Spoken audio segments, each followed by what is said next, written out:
G'day YouTube, Richard from Drop Bear Moto here. Super weird start to this video in that you're looking at a photo and listening to my voice.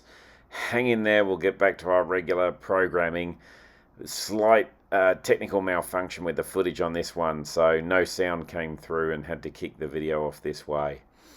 Today's Triumph Day. We're going to talk about my Triumph Bonneville T120 Black.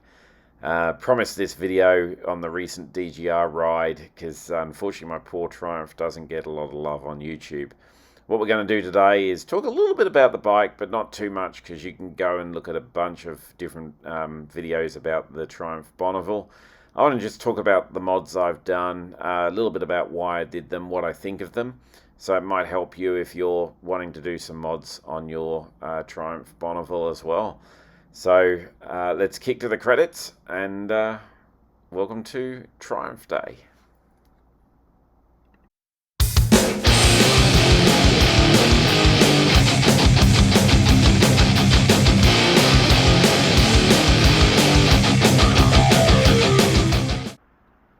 So this Triumph is a 2022 Triumph Bonneville T120 Black. And it's a gold line edition, as you can see here, hand painted by Triumph's in-house painters.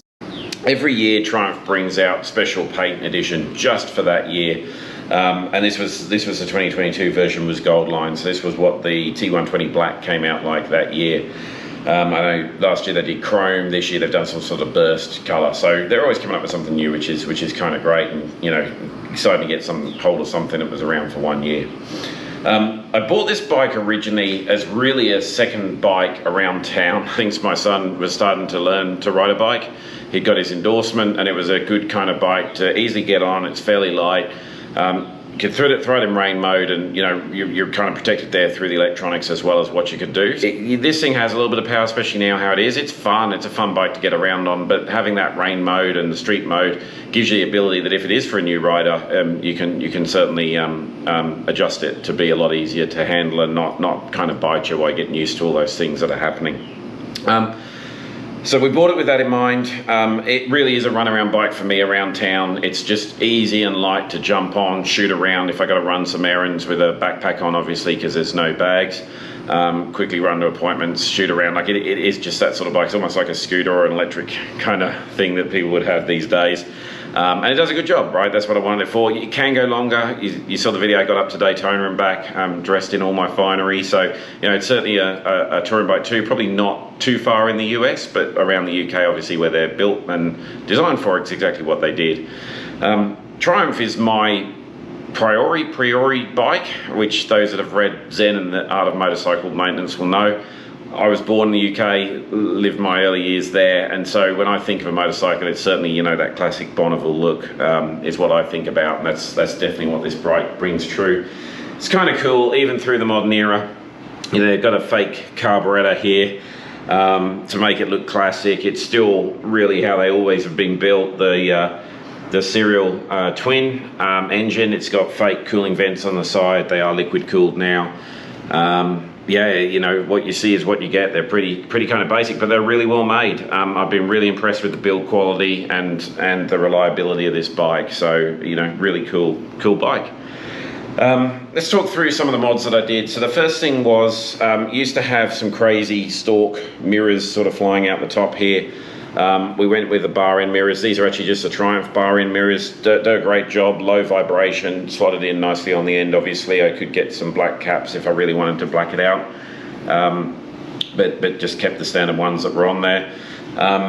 So that was the first thing we kind of did, was throw that, and then I changed the seat out. This is a British custom slammer seat.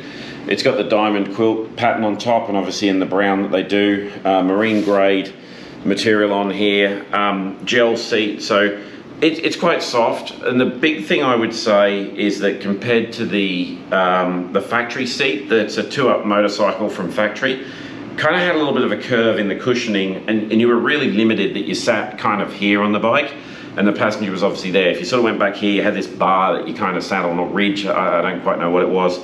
Thing I like about this seat, very flat, very long, a little bit like a flat tracker. You can move around, so if you want to spread out, get tucked in, you can. If you want to get up closer, you can do that too, and a bit more on the mid controls. So a lot of versatility on this seat, and comfortable too. Fairly firm, but was comfortable on the long ride. So you know, a little bit of a sore bum, but not too bad. So we did the seat next. Then of course the thing I always do is the pipes. These are Predator Pro pipes from British Customs again. You'll see a theme here on this video. You know, such a great company to deal with. If you need their help on anything, you just ring them up. They're really knowledgeable, they can advise you, and great customer service, and just really plug and play stuff. So slip-ons went on really easily. Give it a great sound, and we'll start it up towards the end of the video to sort of hear that. So the Predator Pros went on. Next thing I did do was the cat delete. So tucked up under here was actually the catalytic converter, and I've replaced that with an X pipe. So you can see the two pipes come out each side, and then obviously there's now a crossover in the middle. So it's a 2 into 2, but it's got an X pipe in there now. That was a little bit fiddly and actually needed some fabrication work. There was a warning that I think it was the 2022 bikes and on. They changed some of the emission standard. They changed the way they did those pipes. Prior to that, they easily bolt on job, bolt off. With this one though, it did require a little bit of fabrication, sawing off the pipe and re-welding back in. So that was a bit tricky, but again, really happy with the performance I got out of it, and we'll give a sound clip at the end. Other things I've then done were kind of, the look was to really get it like a cafe racer, to really strip it back. So the back guard came off. It was really cumbersome from the factory. Replaced that with really a guard delete. It's got this cat eye kind of tail light on the back. Let me turn it on here. And we'll see, so it's got a cat eye, it's still got the plate drop down in here. Comes with a little tag underneath that the frame sits on. The other thing I did though was get rid of the blinkers, and I put on these, throw the hazards on here, threw these analog signals on. You can see them there. Get that side for you. So these, got these again from British Customs, but they're made by a company called Analog. I did need to get a little bracket here, and I also needed a full plane freight, so full plate frame, so I could put those little analog signals on there. But all tucked up under nicely, really easy to do, and you can see here, look, they are small as LEDs are, but they're super bright, and again, plug and play, flash a little faster than the factory ones, but again, not a bad thing.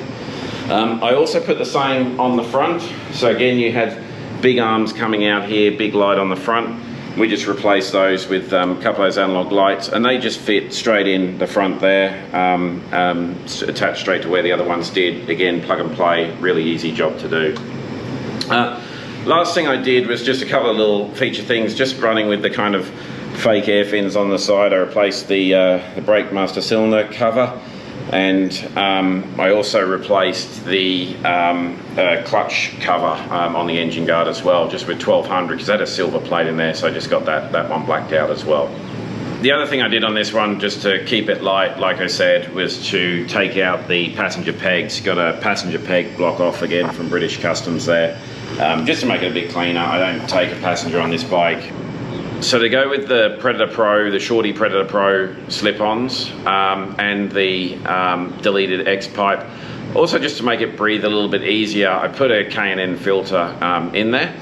I then took it down to a local bike shop, GP Bikes here in Melbourne, who do a fantastic job, and really recommend them for all your bike servicing needs. They're a great bunch of guys down there. They really know Triumphs too, do a lot of Japanese bikes as well in particular, and they even enter bikes into the Daytona 200 every year, so it's super cool. They do have a dyno down there, and they can do dyno tuning. So we ran that thing on the dyno, and as you can see here, the results were just under 80 horsepower at about 6,410 RPM. And torque as well was just over 77 pounds of torque at 3,680 RPM. So pretty good results. I didn't have the bike dynoed before, so I don't know what those results were. But you know, very happy with how they come out. And certainly the old bum dyno, you know, massive improvement there. So what we'll do, we'll start the bike up, give it a run. I will say we're in the garage. It's going to echo a bit, but you'll get a good feel for what it does sound like, and just sort of hear the raspiness of it. I did do a short, so if you look under my profile there, you'll find a short of the sound of this bike and get a better view out in the wild that I recorded as well. But just give you a taste, seeing as you've watched this video now.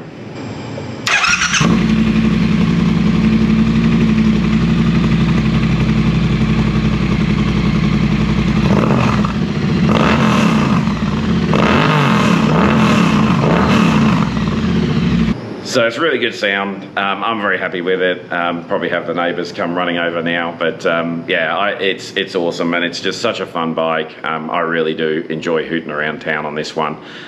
Just unfortunately I don't take a lot of GoPro footage of that, so you don't see it too often. What would I do next? There's not a lot really that I will do. I think this bike's pretty close to being done. One of the things at the front here is there is a Shorty fender that you can get that'll replace that one, just tighten it up a little. I think it looks a bit cool and goes with the theme of everything else I've done, makes the kind of front look match the back a little bit more. The other thing is there's I maybe ripped the chain guard off, or there's a chain guard with holes in it like they used to be, a little bit more retro again. British Customs do both of those things. If I want to be super trick, when the chain's due to be renewed, I'll throw a gold train on to go nicely with the gold line. That's about the only things I think I would do to this bike though. Apart from that, as I mentioned, it is pretty much done. But really appreciate you guys watching that. If you found it because you like Triumphs, you've got a Triumph and you wanted to know a little bit more, I hope that helped you. Pop any questions in the chat. Love to answer them and talk to you a little bit more about this bike. If you usually see my Indian and Harley stuff and you just jumped on to check out the Triumph, then hope you learned something new about another bike. So really appreciate you guys jumping on and watching. Ride safe out there, and if you like this sort of content, as I say, don't forget to subscribe and set those alarms up and give the video a thumbs up. Really appreciate that.